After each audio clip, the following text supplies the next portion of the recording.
மின்சாரம் இல்லாமல் நீரேற்றும் கருவியை அறிவியல் கண்காட்சியில் அறிமுகம் செய்த குமரி மாவட்ட பள்ளி மாணவி மாநில அளவில் முதலிடம் பெற்று தங்கப் பதக்கம் வென்றுள்ளார். மாநில அளவிலான புத்தாக்க அறிவியல் கண்காட்சி திருச்சி சிவானி பொறியியல் கல்லூரியில் நடந்தது.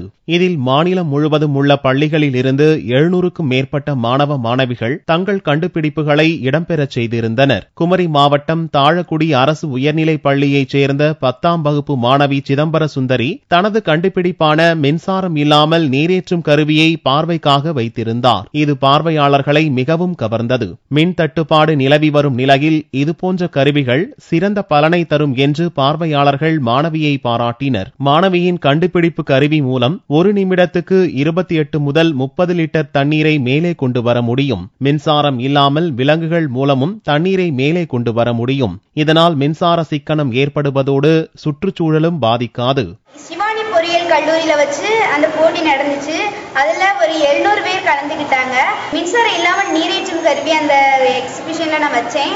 அது நம்ம மின்சாரம் நீங்க இப்ப மோட்டார் போட்டு நீங்க தண்ணி உங்களுக்கு எடுத்துக்கிட்டீங்கன்னா அதனால நிறைய கரண்ட் செலவழியும். நான் பண்ண எக்ஸிபிட்ஸ் நீங்க அதை யூஸ் பண்ணீங்கன்னா மின்சாரம் இல்லாம தண்ணியை நம்ம மின்சாரம் எதுவுமே செலவழியாம தண்ணியை வெளியே எடுத்துக்கலாம். இது நீங்க ஒரு நிமிஷத்துக்கு இந்த நான் பண்ண ப்ராஜெக்ட் 22ல இருந்து 30 லிட்டருக்குள்ள தண்ணி தரும். இது சுற்றுச்சூழலை பாதிக்காது. அதுக்கப்புறம் மின்சாரம் சுத்தமா தேவையே இல்லை. ஒளி எதுவும் மாசுபடுத்தாது. பழம் வீட்டுக்கு தேவையான குடிநீர் தண்ணி எல்லாம் இது மூலமா நம்ம எடுத்துக்கலாம்.